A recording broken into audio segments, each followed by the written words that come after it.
Allah Ta'ala tentukan. Aku nak jadikan qiraat ni paling masyhur, qiraat ni lah paling masyhur. Aku nak jadikan mazhab ni hilang, hilanglah mazhab ni. Aku nak jadikan mazhab ni kekal, kekallah mazhab ni. Dan sekarang ni, kalau tengok sekarang ni, Maliki di Afrika, Imam Darul Hijrah, imam paling besar di Madinah. Zaman tu di Madinah, tak ada siapa lagi hebat daripada Malik lah. Nama lain tak boleh disebut.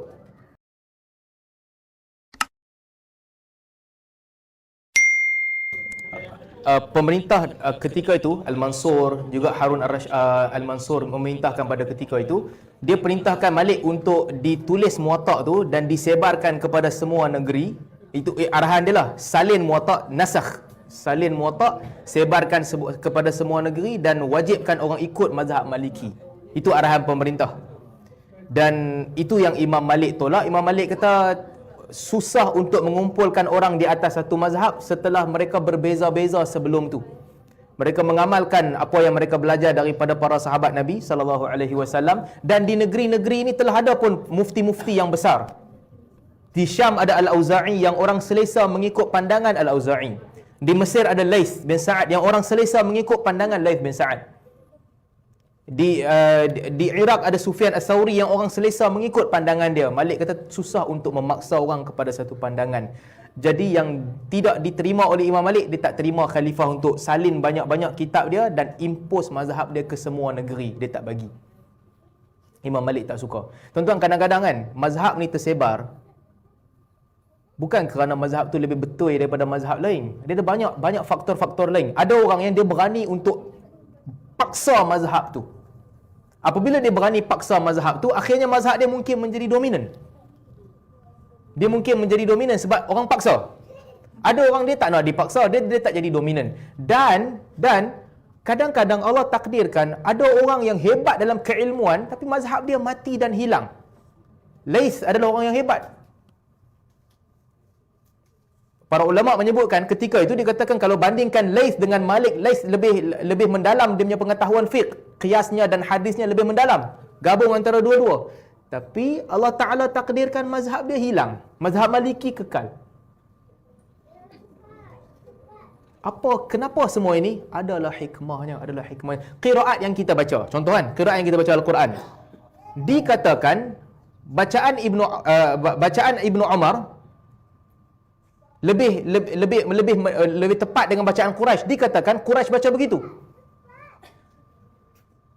Artinya bacaan Nabi SAW, Hamzah tidak dibaca dengan tahqiq pada setiap keadaan. Hampir sepakat ke semua qurra kata macam tu yang Quraisy baca. Hamzah tak ditahqiq. Tapi Allah Ta'ala takdirkan yang menjadi famous di banyak negara Islam adalah bacaan yang datang daripada Hafs. Asim daripada Hafs. Maksudnya apa? Dua-dua ni mutawatir. Fiqh pun sama tadi, qiraat pun sama. Tetapi Allah Ta'ala takdirkan di mana Allah Ta'ala nak letakkan setiap sesuatu tu. Allah Ta'ala tentukan. Aku nak jadikan qiraat ni paling masyhur, qiraat ni lah paling masyhur. Aku nak jadikan mazhab ni hilang, hilanglah mazhab ni.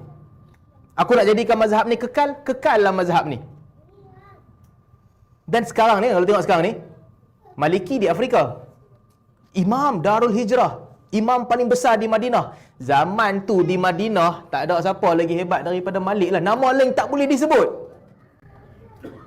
Sufyan bin Uyainah kata di zaman Malik tak ada siapa setahap dengan Malik di Madinah. Yang lain semua bawah pada dia. Allah takdirkan Madinah tak ikut mazhab Maliki. Sekarang ni Madinah ikut Hanbali. Madinah ikut Hanbali. Tu jauh hujung-hujung Afrika, Morocco, Algeria, Libya, Tunisia. Mereka tu pula yang ambil dan amalkan mazhab Maliki. Jadi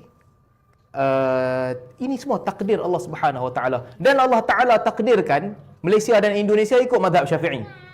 Maka secara tak langsung mazhab Syafi'i akan jadi majoriti penduduk dunia lah. Sebab 200 juta orang Indonesia, siapa nak lawan?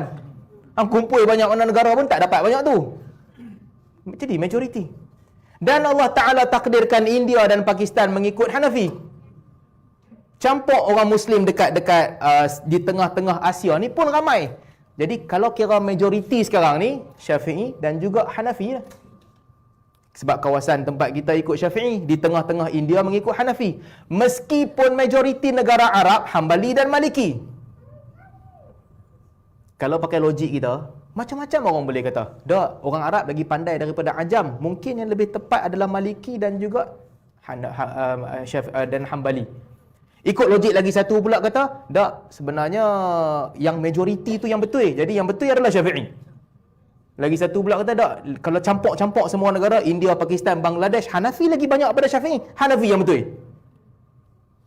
Jawapan yang paling tepat dalam bab ni sama tadi macam kita cerita, bab syuhrah, bab kemasyhuran dan sebagainya. Allah Ta'ala letaklah kat mana Allah nak letak orang tu. Allah Ta'ala letak kat mana Allah nak letak mazhab tu.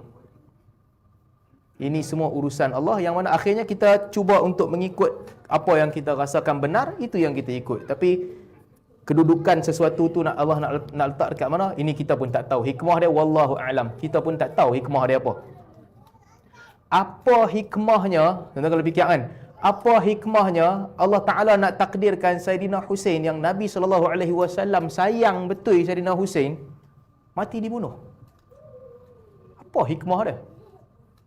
Apa hikmahnya Allah Ta'ala nak takdirkan Saidina Uthman pemberontak datang dan bunuh dia, lawan dengan dia, bunuh dia, orang di kalangan orang Islam sendiri? Kita tak boleh fikir. Tapi itulah ketentuan Allah Subhanahu Wa Ta'ala.